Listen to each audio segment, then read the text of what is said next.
Welcome to the Rim Break Rodeo. We hope this video helps.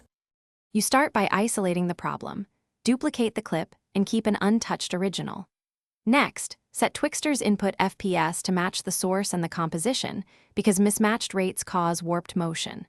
Once done, trim to a 1 to 2 second test range so you can iterate fast.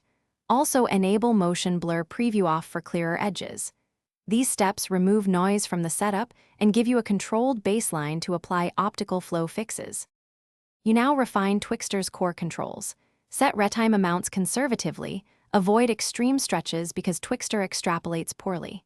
Then, add tracked foreground masks for objects that cross or occlude. This forces Twixtor to treat edges separately.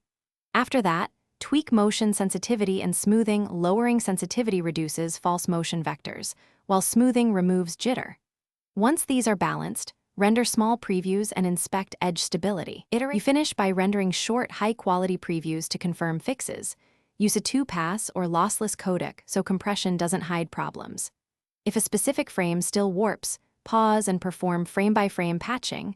Replace it with a clean freeze frame or manually keyframe motion to correct shapes. Finally, if Twixtor artifacts persist, make sure to try alternate optical flow algorithms or fall back to frame blending. This often resolves stubborn warps. One tip: isolate and retime only the troublesome segment to save time.